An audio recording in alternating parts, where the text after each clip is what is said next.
Okay, hello everyone. You are welcome to today's podcast. By way of introduction, I'm borrowing from the lyrics of Phil Collins. I'm tempted to say it's another day in the paradise called Lagos, with the hot and busy traffic. And thanks to technology, Gbenga and I are recording this podcast right on the go. So if you hear traffic and wind noise while listening, don't be alarmed. We're just making the best use of this drive time. Well, today's topic should interest you if you're a digital or social media enthusiast. But let's jump right into it. So Gbenga, tell me, with ongoing discussions about the suspension of Twitter in Nigeria, can you tell us a bit more about why you think this is wrong? Especially as we know that many other countries are still having issues with social media as well. First of all, there has been a whole lot of debate around Twitter versus Nigeria. In Nigeria, it is within the context of many things, ongoing conversations globally between countries and social media platforms around social media regulation, which of course is understandable because of the twin issues of disinformation or fake news and dangerous speech or hate speech. While these things are happening, it's important to note that in every sensible country where these conversations are happening, there isn't any of them where the executive by fiat decides to do something. Either they perceive it as right or if it is wrong according to their laws. Many people have given examples of the UK during the riots of 2011, but no single action was taken until it was debated in parliament. Same thing, people have given examples of India. India went to parliament, India got the law, albeit flawed and still being argued by civil society and and citizens there. So all of these processes in all of those countries have involved two other sectors, the judiciary and the legislature. And beyond that, they have seen feedback or input from citizens and the third sector, and even the fourth estate of the realm. Now, the reason why it's important to set this background is because there is a second side to what is going on in Nigeria. So, tell me, is this all about social media regulation? Right now, it is not just about social media regulation, it is also about two other factors. One is that it is a continuation of what has been a clampdown agenda. Let's situate this within the current administration, even though, as anyone who has been following PIN's work knows, that this did not start in 2015. In fact, as far back as 2013, PIN went to court to sue the government at the time because of the confirmed news of Nigeria investing in surveillance equipment without legislative frameworks to define what will be done and what happens when things go wrong. So this is something that in between 2015 and today, we've had many bills. We had the frivolous petitions bill, we have the hate speech bill, the false internet falsehood prohibition bill, and there have been so many bills that have gone through parliament and have been defeated. At the same time, there have been attempts by the NCC, for example, and the NBC to amend their laws or to introduce secondary legislation that will clamp down on social media, but not just social media, to clamp down on active citizen voices. Don't forget, until 1999, we had to deal with the military. Of course, we had, a democratic government before then that was removed by the military, unfortunately. And between 1999 and 2007, Nigerians were very active in speaking up, but there was a platform that began to present itself and matured in 2008. That is the internet. The internet matured, and fortunately, the segment of the internet that has been most useful for this isn't just social media, but social media applications that have been, including the one that has not been suspended in Nigeria. So citizens used BlackBerry Messenger to organize protests in 2009 and 2010. They developed applications in 2011 to monitor elections. Citizens used Twitter and Facebook to organize protests in 2012. The 2012 protests were not only, by citizens, obviously. The opposition got involved and many interests got involved, but it was clear that citizens were speaking up with one voice on what needed to happen. Now, stay with me, because this clampdown agenda has continued, but it has focused on the internet and social media, because that is the one space where citizens have found the opportunity of an open civic space. Unlike TV and radio that gets clamped down on very easily by the over-ambitious NBC, which of course is under the wings of Mr. Lai Mohammed, who himself was the head of the propaganda unit of the APC and whatever the APC was called before. And during the previous administration, they themselves complained. Not only did they use social media towards winning the elections and making themselves popular, they also complained when their digital activities were clamped on. I remember at the time, Paradigm Initiative sent a freedom of information request to the NCC when the APC campaign platform was suspended by the then government, and we sought legal interpretation. And at the end of the day, everyone knows that when this government won, they then began to use the tools that were acquired by previous administrations and were used against them. They began to use the same tools to oppress dissenting voices. Nigeria does not have a strong opposition party or a strong opposition culture, because many of the members of opposition go to the ruling party to be able to win the next election. APC, PDP, ACPDP, APDC, they are almost the same thing. Almost. No ideological differences. And that is why the new opposition is the citizenry. So this is why it's important to protect the civic space that has been under attack by this administration through multiple attempts. You spoke of two factors. Tell us about the second one. Now, the second issue is that in 2020, when citizens came out to speak with one voice, as they had done before in 2009 protests, 2010 protests, 2012 protests, 2014 protests, all the previous protests, they came out again but this time it was a single issue that bound many different classes of people together. It was police brutality. When citizens use the opportunity to speak up, to organize protests called the NSAS protests, unfortunately, because the government failed to provide protection for citizens, and because some elements of government also infiltrated protests with their thugs, it went south. There's now an attempt by government to redefine NSAS protests as an opportunity to overthrow the administration. That is a lie. Some people definitely said Buhari must go. They have a right to say it if the president is not performing. You can fire a CEO that is not performing. But there are legal instruments and legal ways to do that. You can, wait until election, you can do impeachment, or if there's an uprising by citizens, then so be it.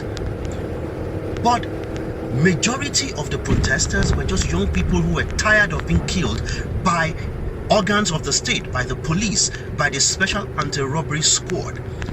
This protest did not go down well with government, and as a continuation of their clampdown agenda, many elements within government, especially those who are very keen on limiting the civic space, which social media now represents, the last standing part of, they latched onto that and then said, wait a second, these guys are getting too powerful. Let's clip their wings because we don't know what they're going to do. This is why they told the president that NSAS was about regime change. It was not. Mr. President, they lied to you. Now, this got complicated when Twitter not only was a platform that was used by citizens to mobilize, to organize security when the state failed to organize security for them, to organize, medical services, security services, entertainment and other things, and providing food and everything that they needed to continue to agitate and to speak up with one voice, which is a major requirement in a democracy. At the time, the founder of Twitter, Jack Dorsey, also, as any citizen anywhere in the world is free to do. Nigerian government officials comment on issues in every place, in other places all the time anyway, and citizens do the same. Jack Dorsey saw NSAS for what it was, as citizen voices, and he supported the idea behind it. It did not go down well with the government, and so some petty and childish part of the system were looking for an opportunity to get back at Jack, the founder of Twitter, and also to get back at the citizens that used the platform that Jack and his team create and maintain to do what citizens should do. These are the reasons why Twitter is no longer just Twitter as a platform, but Twitter as a metaphor within this particular scenario. So when you talk about Twitter and Nigeria, Twitter was suspended, in early June, and now Twitter and the federal government seem to have their committees to meet. Guess what? Everyone is talking about Twitter and Nigeria, but there is a third party, the citizens. Citizens are indeed central. Can you elaborate a little bit more about why this is important to citizens? The citizens who began to use their voices when they found it in a civic space that appears not to be as closed as others. Citizens began to use their voices, and they are the third party in this situation. When people went to court, citizens did not go to court to defend Twitter.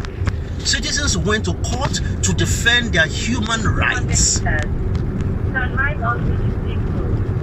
Citizens, thank you, Google, for showing me the way.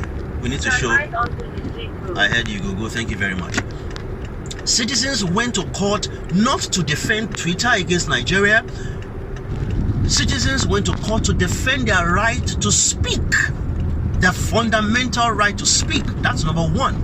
Citizens also went to court to challenge a process that is used by government to clamp down on their voices. It just so happens that right now, the platform that citizens have been using and that government is clamping down on is Twitter. It could have been cool, the kukuruku new choice of government. It could have been anything. Citizens then decided to speak up as they should. The courts were closed in Nigeria, another failure of the system. Jusun was on strike. But citizens went to a regional court that Nigeria is a subscriber to. As a member of the ECOWAS and as a country that has made the instruments of the ECOWAS, valid for legal process in Nigeria. Citizens went to the ECOWAS court. Citizens then, the moment that courts were open in Nigeria, citizens also went to court to ask for three main things.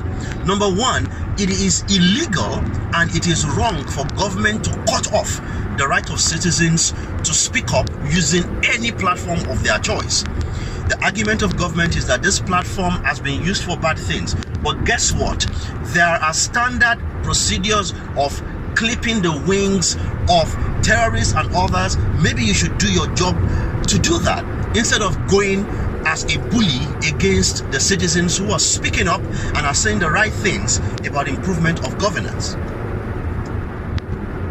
Citizens also went to court to challenge the process. This is the same process that has been used to clamp down on many channels of citizen expression. The process where government does one of two things: either unilaterally announces that something is suspended or just cut it off,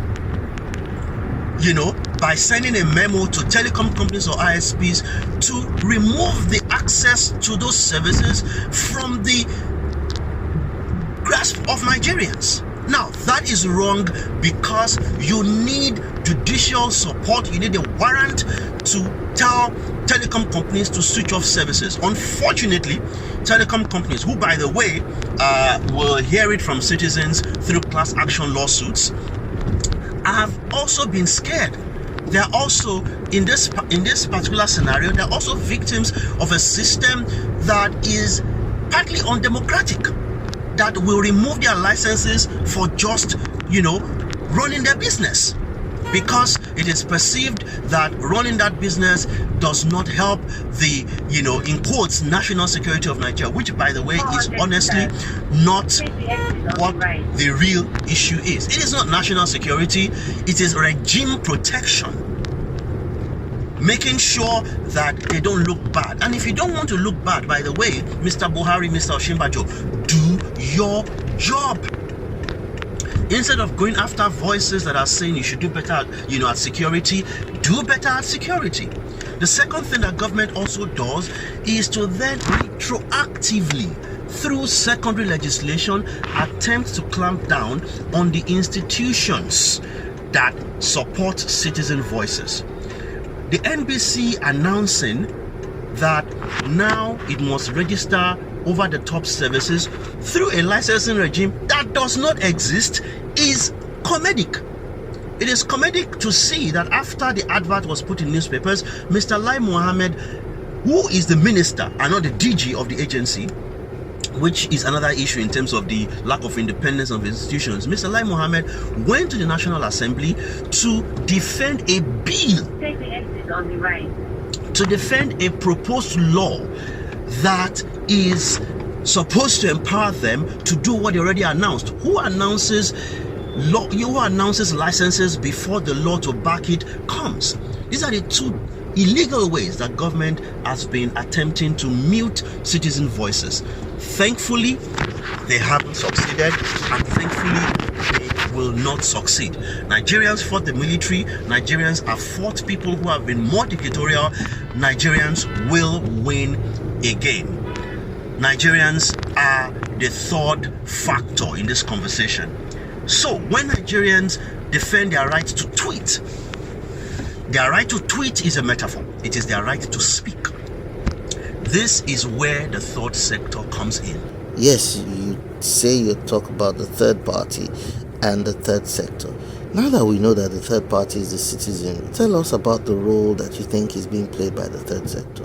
The third sector, the civil society in Nigeria, has been speaking up on behalf of the third party, as they should. This is their job.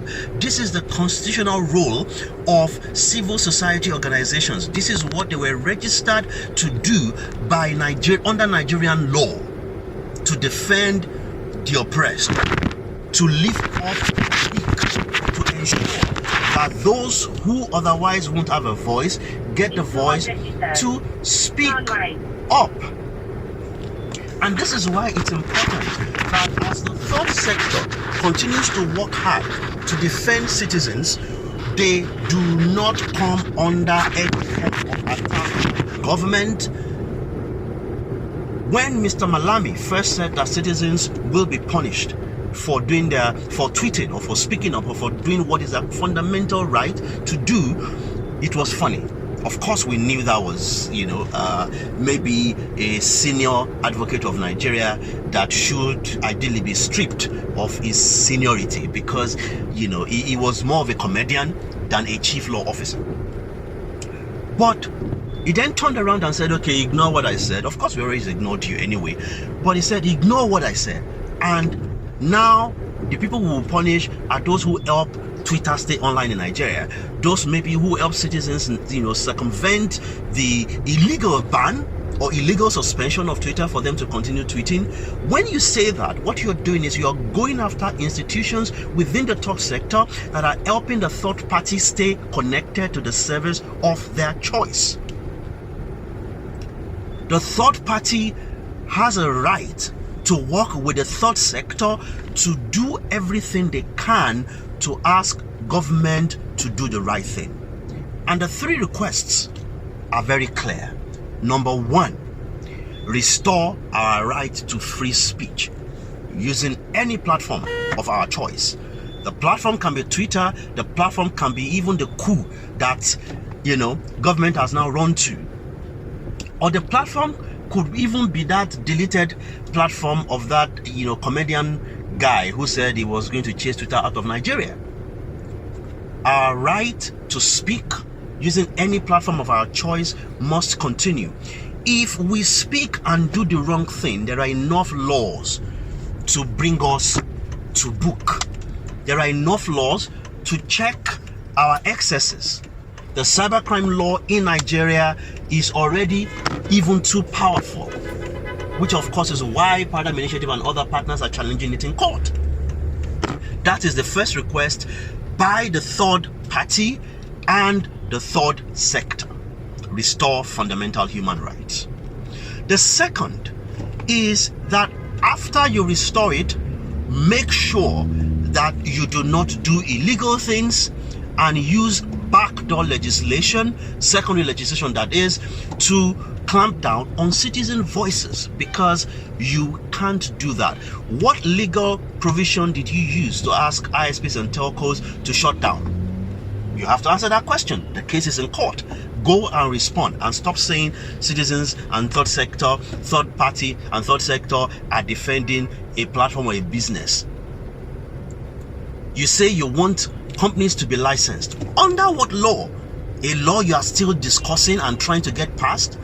A law that when you went for the public hearing, you had sound feedback from the people there telling you, no, this is the wrong thing to do. We do not subscribe to it. We're the stakeholders in this industry. Please, listen to reason.